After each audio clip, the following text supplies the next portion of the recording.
Y vamos a ver a la luz de este mensaje, al que le he puesto por tema una gran labor que hacer. Una gran labor que hacer.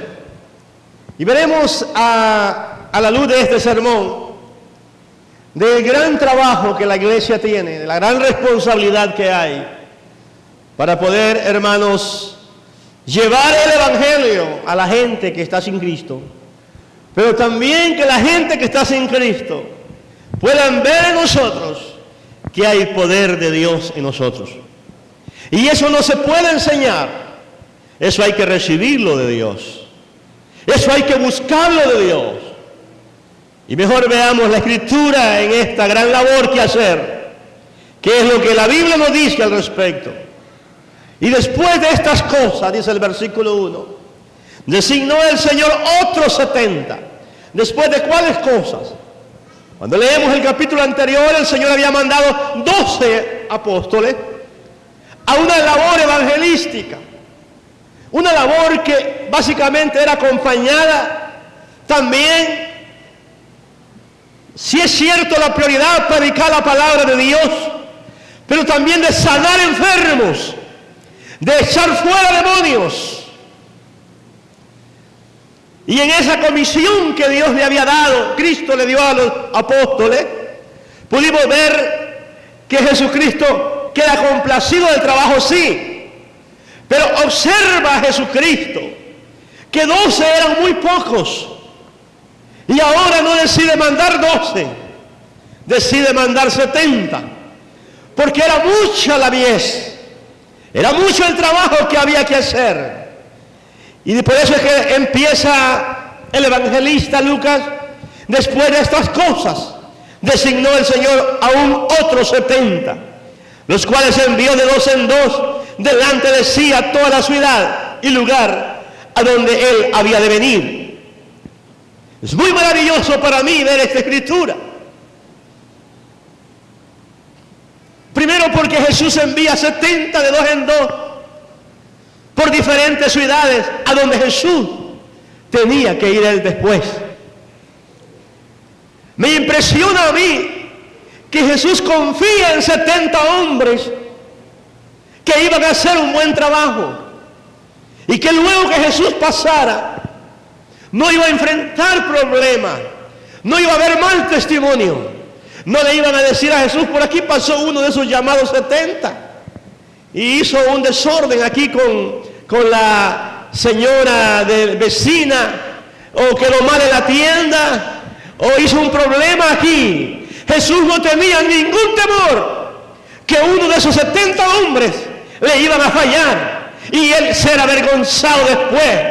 Y yo quiero decirle algo, que aunque nosotros seamos frágiles, que aunque nosotros no seamos tan fieles como deberíamos de serlo, Dios tiene mucha confianza en nosotros y pone en nuestros labios su palabra para poderla predicar.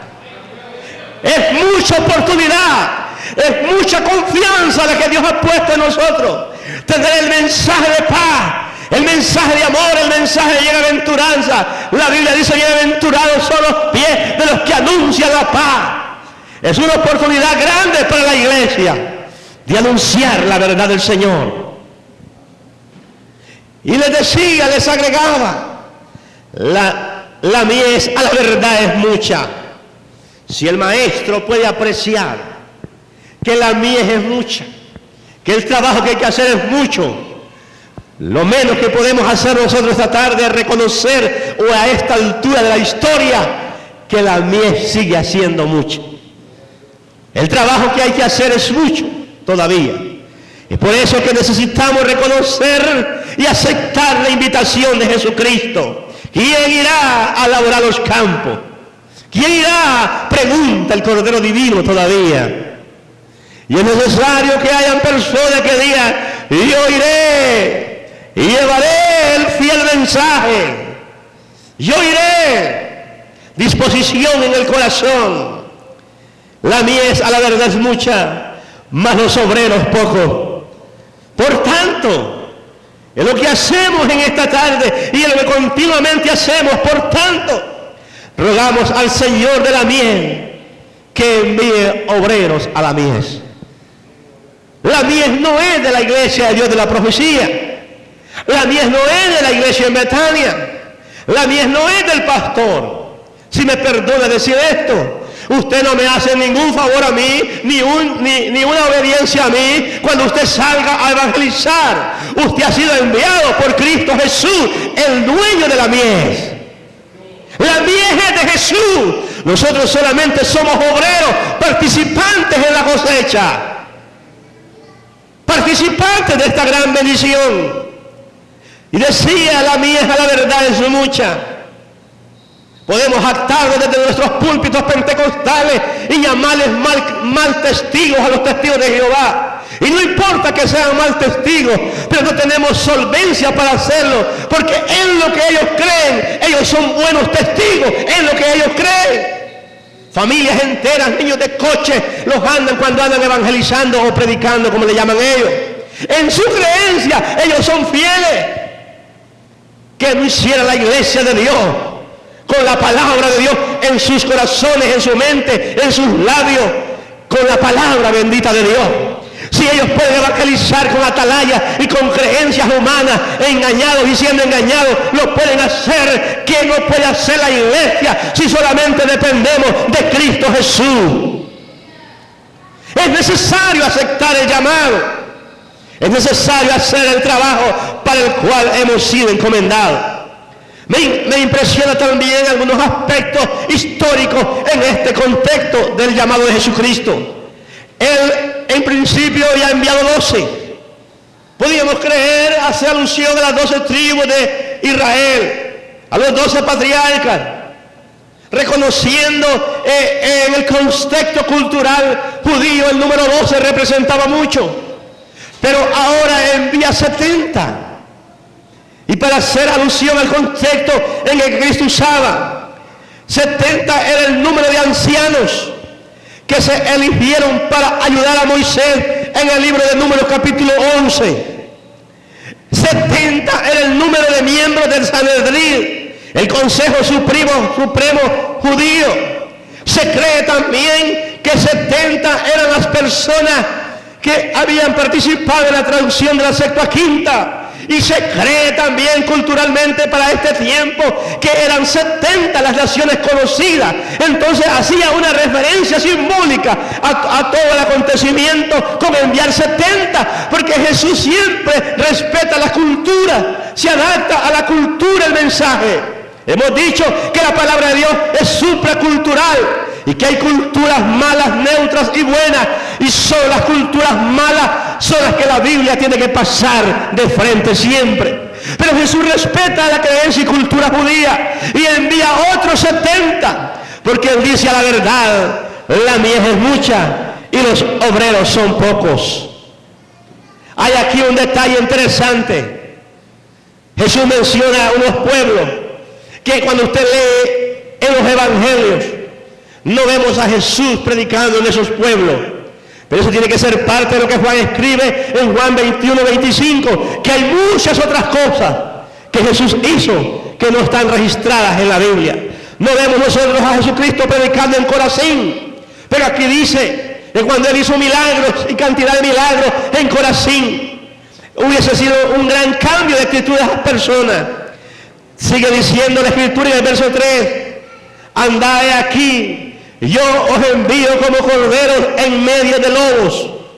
Cuando salimos a la evangelización, estuvimos nosotros hace unos 3 domingos en una casa, que cuando dimos la vuelta para salir, después de hablar un poco, dice la persona, yo por eso no les abro la puerta. Todavía nosotros alcanzamos a oír un poco. Nosotros somos enviados como ovejas. Y en vez de enojarse si Pablo estuviese en nuestro lugar, si Justino Mártir estuviera en nuestro lugar, si Policarpo pudiera predicar todavía, si Ignacio lo pudiera hacer, si Francisco de Asís lo pudiera hacer, dijera, gloria a Dios, porque la palabra de Dios se cumplió en mi vida. Al recibir un bochorno, un insulto, un agravio, ellos hubiesen dicho, gloria a Dios. Lo dijo Justino Mártir antes de entrar a la hoguera.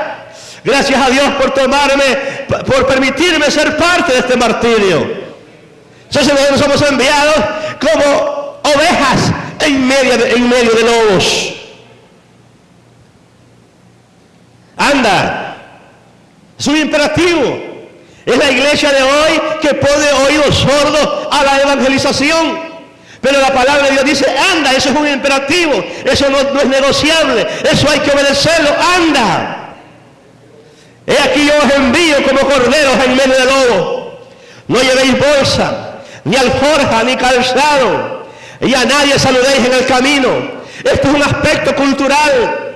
Ellos en sus viajes largos, desérticos, tenían que andar su prevención para la calor, para las tormentas de arena, para las inclemencias del tiempo.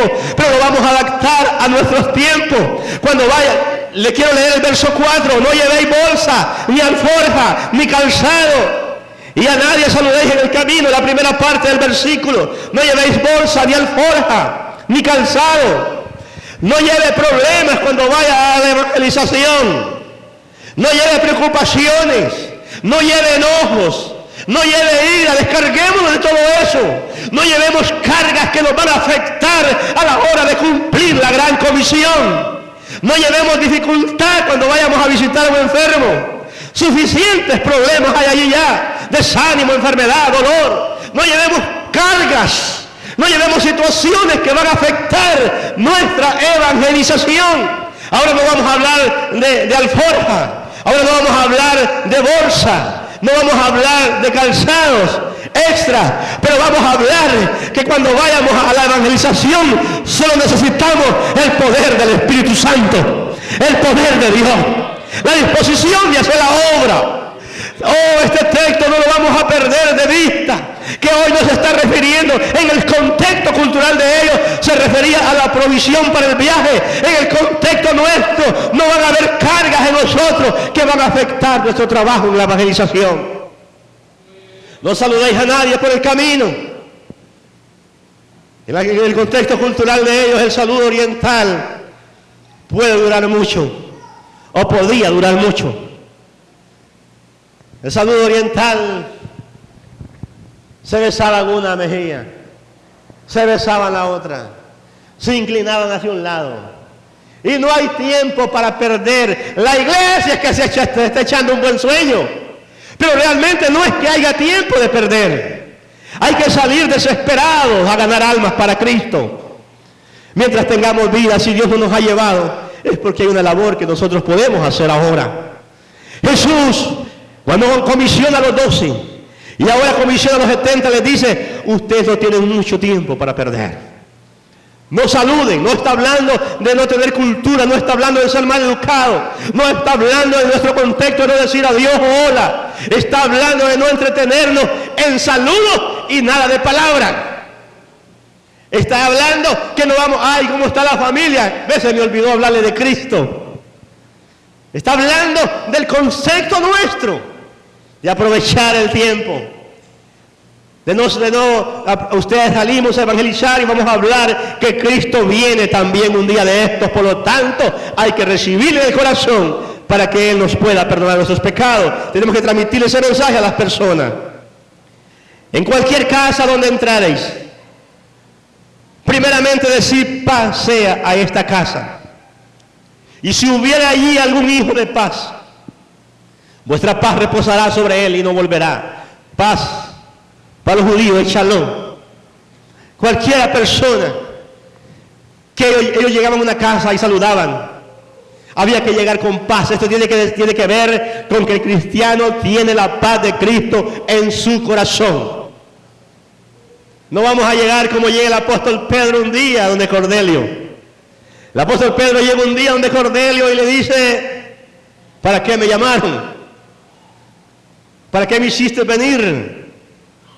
Cornelio tiene que hacerle una réplica y decirle, yo estaba orando. Y un ángel del Señor me apareció y me dijo, envía varones a Jope, a la casa de un Pedro, el curtidor. Ahí se hospeda un Simón Pedro y le hace toda la historia. Y le agrega a Pedro y le dice, pero bueno, vos sabés que para mí, para un judío, es abominación acercarse a un gentil. A eso se refiere Jesús, que nosotros andemos paz en el corazón, que andemos voluntarios, que andemos llenos de amor, llenos de misericordia, paz. Y si en la casa hay un hijo de paz, la va a recibir. Eso significa que no todas las casas van a poder recibir la paz de Dios. No todas las casas van a poder recibir.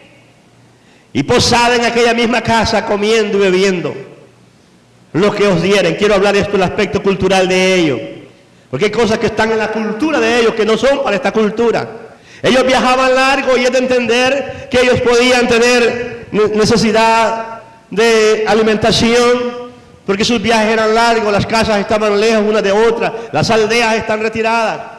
Incluso había gente antes que como lo hacen hoy en el desierto, cuando hay un residente, un lugareño que conoce donde hay una fuente de agua, lo que él hace es poner un recipiente en alto para que la gente observe que allá hay agua.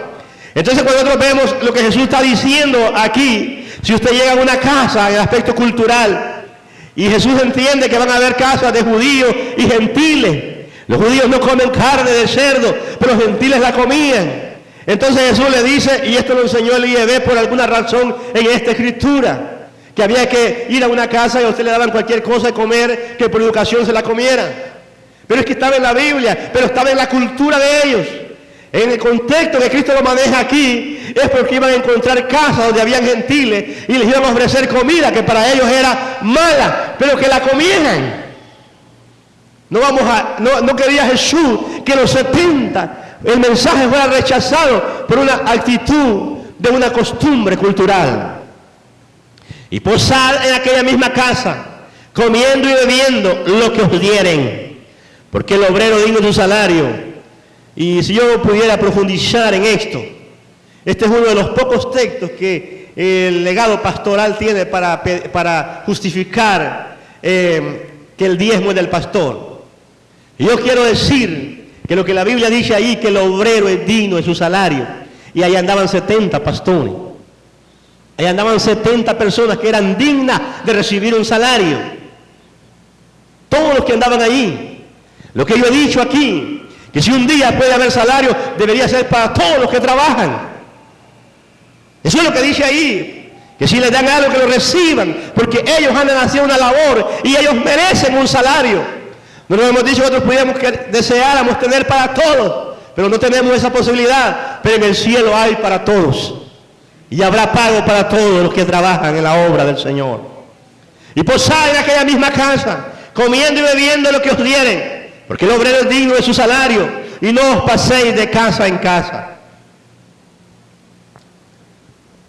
Eran tan grandes las misiones que ellos llevaban, que probablemente iban a llegar a un lugar que tenían que estacionarse unos días para estar haciendo evangelismo. Tenían que posar en una casa por varios días.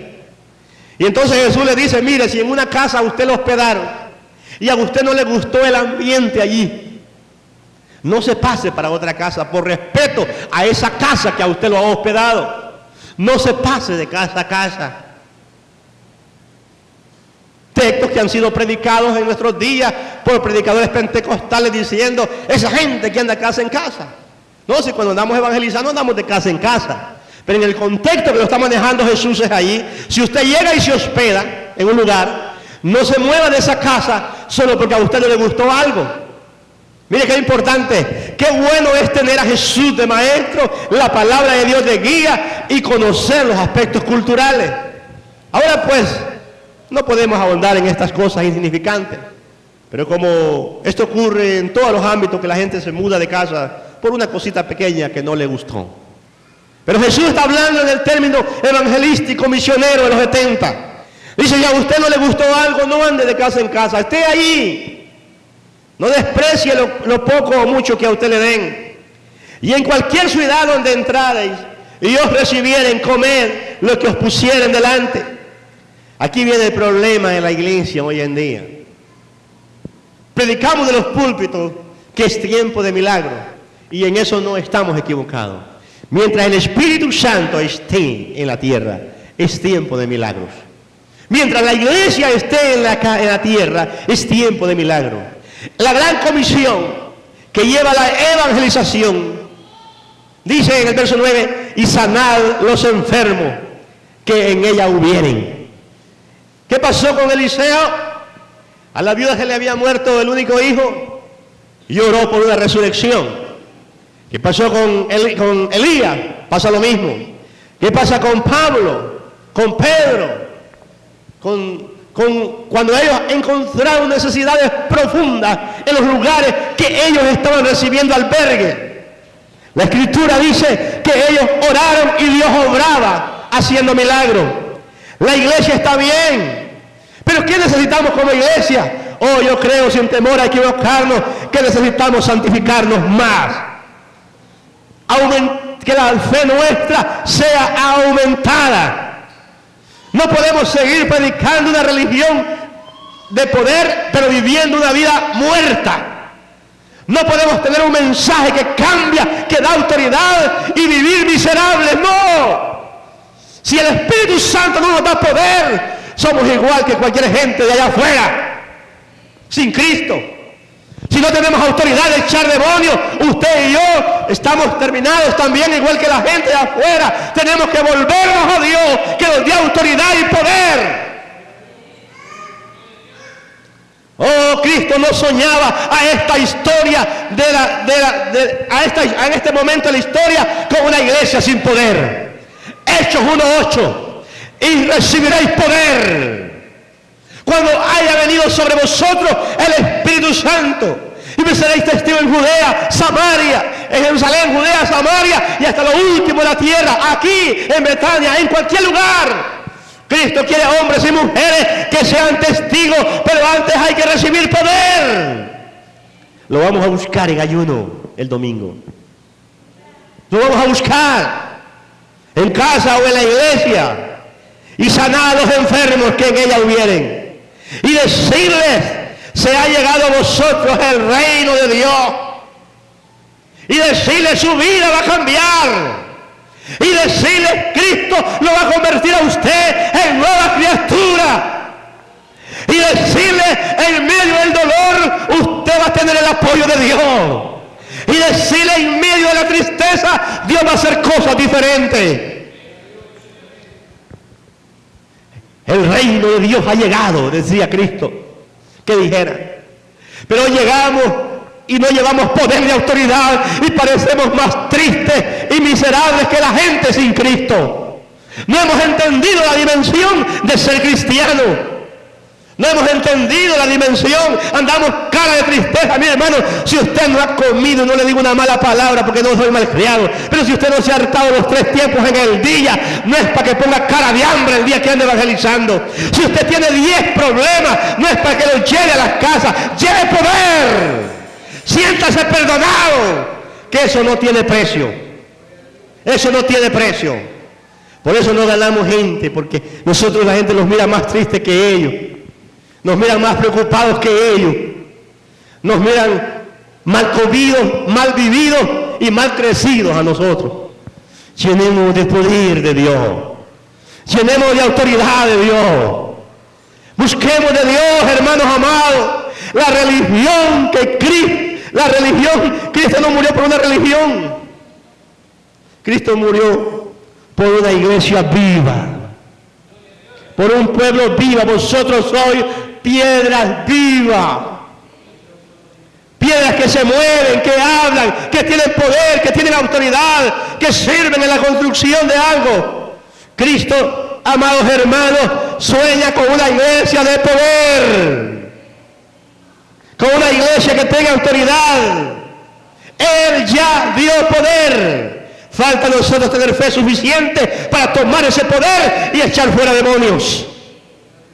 Mas a cualquier ciudad donde entraréis y os recibieren, saliendo por las calles, decid: aún el polvo que se nos ha pegado de vuestra ciudad, no lo vamos a llevar. Escuché en la ignorancia predicar pastores: sacudas del polvo. No tiene que ver con eso. Tiene que ver con aquellos problemas que hay en aquella casa. Tiene que ver con aquella suciedad espiritual de aquella casa. No la vamos a llevar. Se quedó allí porque ellos no quieren recibir a Cristo. Que se queden con su sociedad y nosotros nos vamos con nuestro Cristo. Hay poder, hay un Cristo maravilloso. Y como decía el hermano José Antonio Reyes predicando, la salvación no es barata, pero es gratis. Esto le confunde a las personas que creen que esto no hay que hacer un esfuerzo. Ahora no se hace un esfuerzo grande porque Cristo lo hizo en la cruz de Calvario. Y lo que hablamos en alabanza, que la gracia de Dios es el don inmerecido, gracia original, don inmerecido. Ese don inmerecido, esa gracia que no merecíamos, nos ha salvado. Los predicadores y los evangelistas, los misioneros, tenemos que transmitir un mensaje que los receptores puedan entender que hay poder de Dios. El predicador tiene que estar descargado de cosas materiales. A eso hace alusión: no lleves alforja, no lleves segunda modada, no lleves bolso. Hay que estar descargado de cosas materiales para sentirse ligeros. Es fácil liarse en las cosas de la vida, pero también es necesario despojarnos de ellas, sentirnos livianos para podernos calzar con el apresto del Evangelio de Jesucristo. El predicador tiene que concentrarse en las tareas, hermanos, de evangelización. ¿Usted se imagina si yo ando evangelizando a una persona y a comprarle un carro llego? A eso se refiere. No saludéis, porque lleva mucho tiempo en el saludo. Había que ir a lo que andábamos haciendo. El predicador no debe tener espíritu mercenario. Decir: yo no como eso porque me van a dar veneno, no sé, eso yo no lo comparto. Yo no comparto sus ideas. Usted porque es mundano. No, el predicador tiene que tener un corazón amoroso. Un corazón que puede entender a las personas que están sin Cristo y sin esperanza. Nos vamos a ver, hermanos amados, en la evangelización. Necesitamos cumplir la gran comisión. Cuando Jesucristo está a las afueras de Betania y va a ascender al cielo, lo que se conoce como la gran comisión en el monte, Él dice: toda autoridad me da en el cielo y en la tierra. Por tanto, id y haced discípulos, a predicar a todas las naciones y a ser discípulos. El que creyere y fuere bautizado, esa persona va a ser salva. Necesitamos ir a hacer la voluntad de Dios. El haber escuchado la palabra de Dios conlleva una gran responsabilidad para usted y para los oyentes de la palabra. Cuando nosotros vamos a la evangelización, llegamos a comprometer personas, porque Jesús dijo: la palabra que ustedes oyeron, esa los va a juzgar aquel día. Como conclusión, quisiéramos decir, hermanos amados, no podemos ser cristianos si no sentimos pasión por los perdidos. Si no reconocemos que la mies todavía es mucha. Camine, haga lo que pueda. Haga lo que pueda. Sentirá el gozo de la salvación, el gozo de poderle servir a Dios, el gozo de poder hacer algo. El orgullo bloquea el camino al cielo y la humildad es el pasaporte para entrar al cielo. Buen Dios y Padre que estás en los cielos,